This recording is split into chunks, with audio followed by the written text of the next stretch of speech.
Olá, meus amores, vamos para mais um assunto de história. E assim, esse conteúdo é muito importante, assim como todos os outros, mas eu gostaria que vocês prestassem bastante atenção, certo? Na página 244, nós temos quilombos e terras indígenas. O que tem a ver os quilombos com as terras indígenas? Nesse capítulo você vai compreender a importância das lutas quilombolas e indígenas por suas terras, né? Há muitos anos os indígenas sofreram bastante por conta que os portugueses chegaram, invadiram as suas terras e tudo mais que vocês já estudaram, né? Na página 245 nós temos: as imagens retratam moradias de dois grupos populacionais tradicionais no Brasil. Você os conhece? Se sim, quais são eles? Então, gente, vejam só. Existe uma coligação entre os indígenas e os quilombolas. Por quê? Porque foram pessoas muito sofridas, né? Como até hoje os índios sofrem muito. Hoje em dia não existe mais escravidão como existiu há muitos anos atrás, mesmo porque é por lei, não pode mais haver escravidão. Mas nós vamos conhecer um pouco dessa história. Na página 246 temos o seguinte: você estudou que os indígenas e os africanos são povos formadores da população do Brasil. Cite exemplos de influência indígenas e africanas na cultura brasileira e olhe que nós já estudamos também um pouco sobre isso. Quais foram as influências, gente? A comida, né? Os africanos trouxeram comidas e vocês já estudaram sobre isso. Então, vocês não precisam colocar o prato, coloquem as comidas, né? Também o que? O local de dormir. Hoje muitas pessoas aprenderam a dormir em redes por conta dos índios, que os índios dormiam em rede, certo? E mais algumas coisas que vocês lembrem. Aqui é pessoal. Comunidades quilombolas. Você já ouviu a palavra quilombola? Sua origem está relacionada ao termo quilombo e ajuda a contar um pouco do nosso passado. Você sabe o que é um quilombo? Converse com seus colegas sobre o significado dessa palavra. Então, quilombo, gente, por quê? Quilombo era um local em que os escravos que conseguiam fugir corriam e lá na floresta tinha um local que se chamava quilombo. Eles batizaram aquele local como quilombo, né? E todos os escravos que conseguiam fugir, porque muitos eram pegos e os donos, né, mandavam matar, enfim, foi muito sofrimento. Atualmente existe cerca de 80 mil famílias quilombolas que moram em comunidades espalhadas por todas as regiões do Brasil, mas nem todas foram reconhecidas pelo governo brasileiro. A maioria luta para provar que moram em terras de antigos quilombos. Existem ainda os quilombos? Tia, mas você falou que não existe mais escravos. Realmente não existe mais escravos, só que essas pessoas que moravam lá nesses locais, as crianças foram nascendo, né? E aí muitos quiseram continuar morando, não mais como escravos, porque lá estavam libertos, mas como moradores, eles gostam de morar lá, certo? Então, ainda hoje existe sim quilombos. Vá até a página 33 do material de apoio. O que é que nós temos na página 33 do material de apoio? Na página 33 do material de apoio, nós temos um mapa onde estão as áreas identificadas como remanescentes dos quilombos. Após analisar o mapa, responda as perguntas a seguir. Em qual estado brasileiro há mais comunidades quilombolas? Então, se a gente observar esse mapa, em qual região brasileira existe mais comunidade quilombola? Através do número você vai conseguir identificar, gente. Então, qual o número maior que tem aí? É o número 66 e é no Pará. Então, qual estado brasileiro há mais comunidades quilombolas? No Pará. Vocês colocam aí, lembrando que a palavra Pará, letra maiúscula, né, gente? Nome próprio, nome de o estado. 2. Há comunidades quilombolas no seu estado?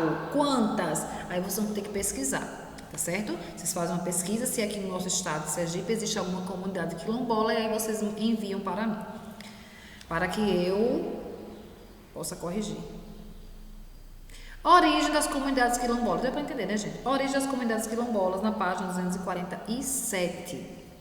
Para entender a importância das comunidades quilombolas na atualidade, é preciso conhecer a história de como se formaram os quilombos.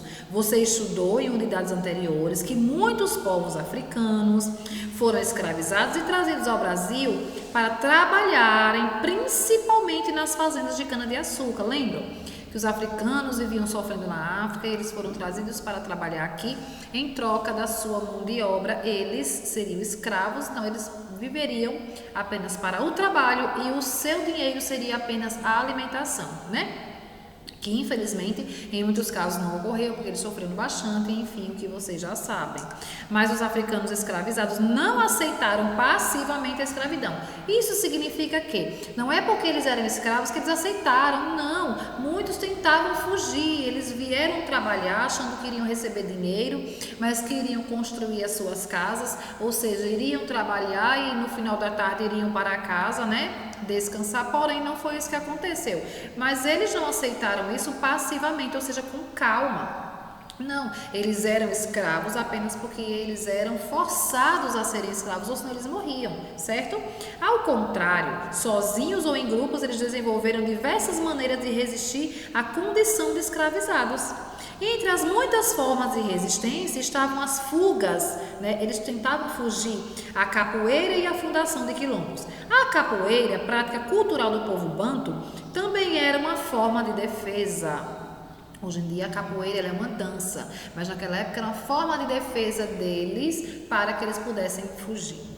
Os quilombos eram comunidades formadas por pessoas que fugiam da escravidão e dos maus tratos.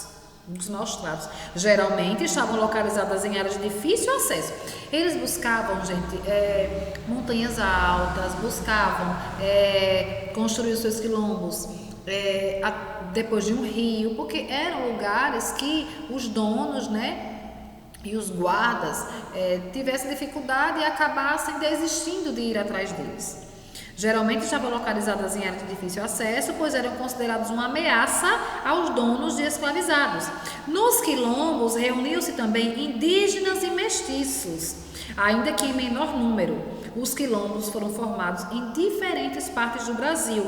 Um dos mais conhecidos e importantes refúgios de escravizados foi o Quilombo dos Palmares. Então, esse nome Quilombo dos Palmares, ele é um dos mais importantes porque ele foi onde mais escravos conseguiram se localizar ali, que fica na Serra da Barriga, em Alagoas. Esse quilombo existiu por cerca de 100 anos e se tornou o maior espaço de resistência contra a escravidão. Estima-se que quase 30.000 pessoas viviam em Palmares no seu auge, o que seria quase 10% da população brasileira na época, configurando algo próximo de um estado independente do governo brasileiro. Então, eu vou deixar uma atividade em PDF com relação ao que eu li e acredito que vocês tenham entendido, mas o principal é: quilombos eram locais onde os escravos fugiam, né? Os que conseguiam fugir, porque infelizmente era muito difícil, né? Aqueles que eram pegos, muitos eram mortos, porque os guardas tinham muita raiva e eram os próprios donos mesmo diziam, né, que eram para poder matá-los e eles não voltavam mais, mas os que conseguiam fugir iam para os quilombos e lá eles se refugiavam, né? Aí você diz assim: tia, mas se os guardas não chegavam até o local? Muitas das vezes os guardas tinham medo de chegar até o local, porque lá nesse quilombo, que era na floresta, em lugares de difícil acesso, eles tinham as armas deles. Então eles mesmos conseguiam construir a arma deles, e com isso, quando os guardas se aproximavam, eles tinham as armas. Então os guardas também ficavam com medo, por isso que os guardas não chegavam até lá.